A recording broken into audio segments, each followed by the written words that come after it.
congratulations on the film. How much fun was this to make? A lot of fun. From the moment I read the script, I just thought this is just... It's a beautiful script with so much depth in the writing, and then when I saw the depth in the animation, it's just I was very excited. I mean, this is a sort of high-tech Santa Claus, isn't it? What do you think of that? Well, I think that as a child, I had the question, which I think a lot of children do, which is like, how does he get through it in all this time? First 15 minutes of this film, that question's answered. And I watched it and I thought, wow, this is it. Of course that's how it's done. Yes, I know. In that sort of James Bond first 15 minutes, it's great. And I think, I mean, that's what they've done so well. It's like having Aardman at the helm, which is such a great kind of British tradition of very real characters, and the family in this is a very much a sort of family-oriented film.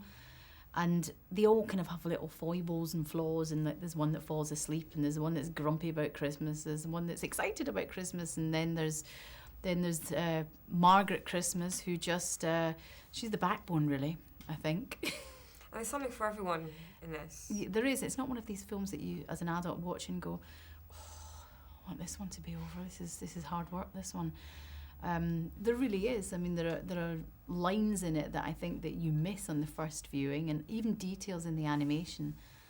I mean, the people have been working on this for like 4 or 5 years. It's just, I mean, take your hat off to them. It must be quite an emotional experience, I think, for the people that have worked on it to suddenly finish it. But I think that, I mean, the artists on it must be so proud because it looks beautiful. It does. And then what was your sort of reaction when you first watched it?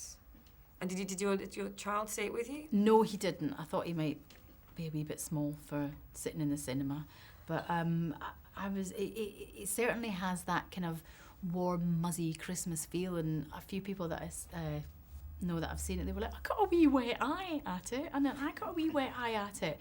And I was in it, but I didn't get a wee wet eye at me. I got just, you know, like Arthur when he starts to lose the faith on the beach, and it's like, no, don't. In Santa we believe.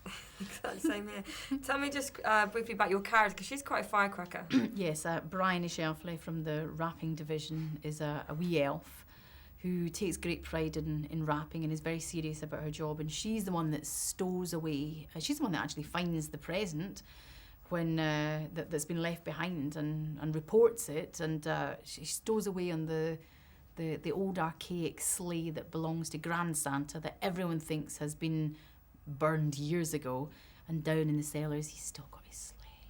So then they fly off and attempt to get this gift to the child before sunrise. And how's it doing the voice like? 'Cause it's quite a sort of squeaky...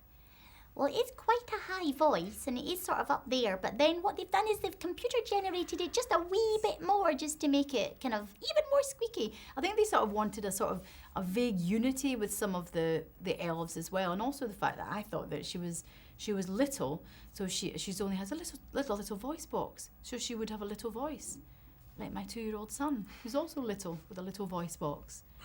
And just quickly, with Christmas coming up, what's on your Christmas wish list? Well, somebody asked me that earlier, and I was like, I don't really want anything. An iPad. And a really good red lipstick. Great. That matches my skin tone, because that's quite difficult, and as a woman you would probably know that. Yeah. And what about New Year's resolution? Have you got anything?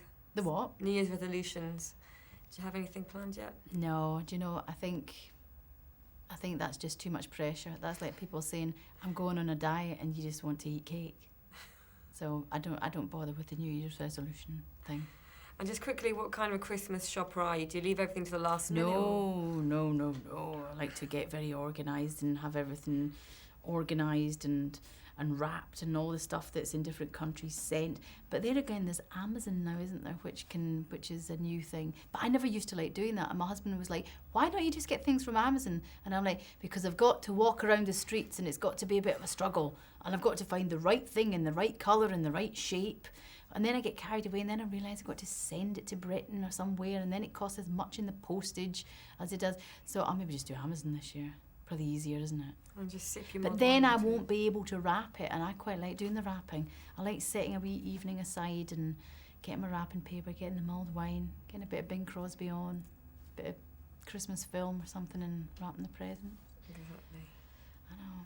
Are you a Christmassy person? I am actually. Me and my Yeah. sister watched that last night. We both came out, just looked at each other like, warm little glow. It's Christmas. It is quite a wee warm, glowy, muzzy film, isn't it? Yeah. Yeah, which is nice. After we'd wiped away the tears. Yes, I know, but it is quite emotional, isn't it? Don't be ashamed of that. It is, because I quite like the brother sort of relationship. I kind of related to that with my sister. Well, it's real, isn't it? I mean, and I think that's one of the really beautiful things about this film is that, you know, there is like real relationships, and Aardman do that so well, you know, the whole creature comforts thing, and it's not like a fantastical family where everyone's, you know, it's like this family that everyone's trying to attain, and it's like, but that's not real, this is the reality. And that beautiful scene when they're all sitting around the table, and the mother, the old backbone, just kind of, and the brilliant line when Margaret, who's doing all that stuff that women do when men are away at work, and she's just like, great.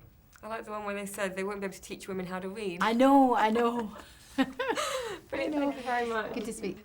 Great. Congratulations on the film. Thank you. Fantastic story. Tell me how you sort of got involved with it. I was sent the script. It was one of the best scripts I'd read for ages. They're quite rare good scripts, so when you get one, it's a big day. And I had to audition to be in it. I really wanted to be in it, I thought, because I thought it would be one of those films that will be around. I can't imagine, you know, if they got it halfway right, I figured it would be one of those films that that would be played every Christmas.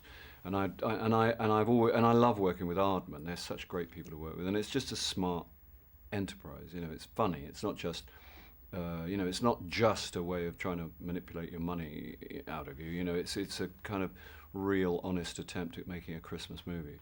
Well, it's a different take on Christmas, isn't it? Yeah. Santa's gone sort of high-tech spook style. Yeah. No, it's very, very funny, and I love the way they've done it. I love all the technology, and I love Steve's ship. And my character is very satisfying, obviously, that he wants to drag it back to the way it used to be. Tell me about your character, because you've got some great lines in there. Yeah, I got lucky. Grandsanta, when I went up for the job, I thought I was going for Father Christmas, and they said, no, you're going for his father. I was like, oh my God, he's 136. But he's a great character, and it was really good fun, you know. I mean, and trying to work out what kind of voice and everything was... I struggled a bit at the beginning, because it's quite, you know, we had to work a bit to get it right, but I hope we did in the end. And is this how you sort of envisage a sort of modern-day Santa to be like Steve? Yeah, it's a pretty good version of how it might be, I think. Yeah, I mean, you know, with the technology that's available, if you did have to deliver a present to every child planet-wide overnight, then that's pretty much how you do it, I guess. And it's kind of like a battle of almost old versus new. Which do you think would come out? Well, I lean towards the old, because I am. But, you know, and I like everybody likes the traditional idea of it all being sort of magic. And everybody likes reindeers and a sleigh, obviously. So I think in the end, what I figure you get a balance between the two. I mean, they're not going to abandon all the technology. They're obviously going to utilize it, but they're going to make sure that that they retain the sense of Christmas. And the message behind it to you, because there's quite a lot of different stories and quite a lot of different probably messages. For you, what did you sort of think was the message behind it? Well, the message, I suppose, is that you try and keep it real, as they say. You try and retain basic human instincts, you know, the good instincts, and not get carried away with what's possible. Just because it's possible doesn't make it good, doesn't make it desirable. So, and to just try and hang on to what's simple. You've done quite a few animations before. What was it about this one? What did you sort of enjoy the most about this one? I liked everything about it. I loved the script. It was just so cool. I loved the way all the relationships all dovetailed at the end and everything was kind of resolved. There's really good jokes. There's really good design jokes. I love the fact that the reindeer's got one of those plastic tubes around his neck. There's all those kind of things. I love the fact that I love the camouflage on the sleigh and that it turns into a block of flats in this ancient, creaky camouflage thing. I liked all the technical stuff. And I loved, Bryony with the rapping, incredible rapping machine, and all those things. I loved them. Excellent. Now, Christmas coming up. What do you have on your Christmas list this year? Well, I keep saying socks, and I always like socks. People don't want to buy socks because they think they're boring. They're not boring to me. They're thrilling. A new pair of socks is like ecstasy. What else do I want? I've got nothing else on my list, really. I always want a book. I love a Christmas book, and I always want a Christmas CD, but they're going out of style apparently. But buy me one anyway. And what kind of a Christmas shopper are you? Do you leave everything to the last minute, or do you plan ahead? When I was younger and more reckless, I used to leave it till 3 o'clock when the pubs shut on Christmas Eve, and I used to do it between 3 o'clock and 6, and then just spend all my money and then wake up in the morning and hope that you'd bought something that was appropriate. Now I don't do that. Now that I'm grown up and I'm sensible, I start in November. And one final question: New Year's resolution. New Year's resolution. Oh, God. I know we're talking about that already. Yeah, no, New Year's resolution. I've had the same New Year's resolution for about, 5 years, which is shut up, which is don't talk so much. Let them do the talking. Just listen. Calm down. That's a good one, actually. I might take that one on board as well. Feel free. Thank you very much. Pleasure. Take care. Brilliant. Congratulations on the film. I saw it last night and I did shed a tear or two. Marvellous. It's a great original story. So tell me how you came up with it, because you wrote it also. I wrote it with Pete Bainham, and Pete had the original idea for the military operation that showed how it really could be done and the idea that something went wrong. And then the two of us spent about a year, a lot of the time we were on different continents, working on Skype and so on, building up the idea of the characters and the storylines and so on. We spent a year doing that before we actually wrote, and then we wrote drafts for about another year. Because it's very much like a Spooks meets Santa at the beginning, isn't it?